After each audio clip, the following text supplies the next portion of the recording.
Hi, today we're going to learn how to make a hanger to fit doll-sized clothes like this sweater here. This sweater fits 18-inch doll, like an American Girl doll, and the hanger that we have inside the sweater looks like this. So the way we do this is very simple, very quick. We take a hanger from the dry cleaning, and it's a hanger that's mostly used to hang pants, skirts, things like that. And you can get them in your closet, in your friend's closet, in your neighbor's closet.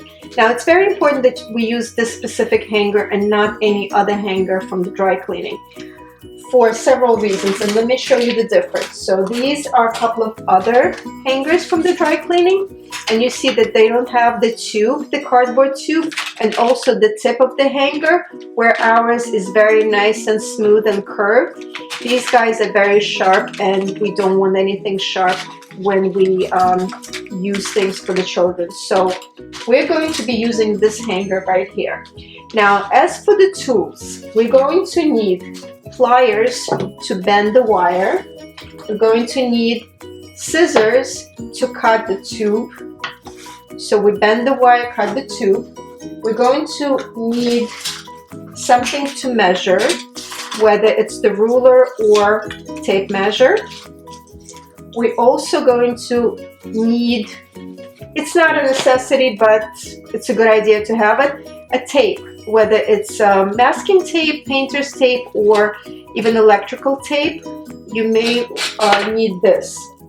Now let me show you the alternatives. Not everybody has long-nosed pliers in their household, so you can use as an alternative a different set of pliers, or even if you make jewelry, you can use these small pliers, okay? But this long nose plier would be the best tool for the job.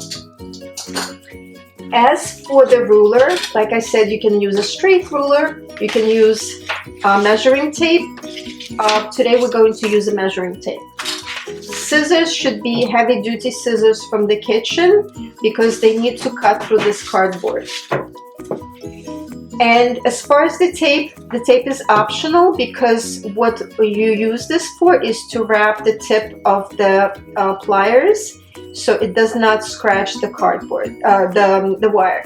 So for this demonstration, we're going to do away without the tape just for the sake of speed. So let's begin. We take our hanger and we measure the cardboard tube halfway down. So our cardboard tube is 16 inches, and we measure halfway down, which is 8 inches. We put a mark with our marker. We're done with the marker, we put it away, and we put our measuring tape on the side. We take our scissors and we cut. This will require a little force. Okay, once this is cut, you need to remove it off the hanger. As you remove it, try to bend the hanger out into a more straight position. If you can't, just remove the tube. Do the same thing on the other side and remove the tube. Now you have two pieces of tube that are identical. Use the one that's less messed up, and that's going to be your tube to make a doll hanger. We no longer need the scissors. We're going to put them away. We are going to measure the side from this visible shoulder on the hanger down about 4 inches, 4¼ inches. So here's our measurement, about 4¼ inches. We pinch it with our finger, we place our plier in that spot, and we bend about 45 degrees. Then we place our pliers another 1/4 inch down, and we bend again. And if you look very closely, you will see how the cover of this wire got a little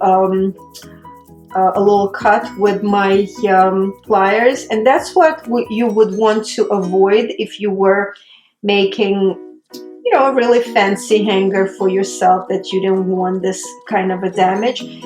For the purpose of this demonstration, it's not important, but that's why I said you can cover the tip of your long nose plier with the tape, and then it's not going to happen. So you do the same thing on the other side and measure again 4 1/4 approximately. You can measure 4 inches if you want the hanger to be smaller. Again, you place your plier and you bend, and then you place it 1/4 inch lower and you bend again. So you have semi-curve here, and the tips of your hanger are kind of meeting in the middle. And what you want to do is you want to have these tips more or less straightened out. Don't uncurl these loops here. They should remain there. And the reason we want them there is because we want a little bit of a thickness inside the tube so that the wire stays inside the tube snugly. At this point, you're almost done. All you have to do now is push the wire inside the tube, and it's going to take a little bit of a muscle, a little bit of force, especially at the second end, and you just use your palm to push it all the way in, and it's going to happen, and it's nicely and firmly inside the tube. It's not going anywhere, it's not popping out, it's not going to hurt anybody trying to use the hanger. It's nice and smooth here. Your hanger is finished. And if you need to make it a little smaller, again, you measure a little less on the side, and then you can always make the cardboard also a little smaller, and the same goes if you want to make it larger. By the same token, you can make child size hangers, and it's going to cost you $0.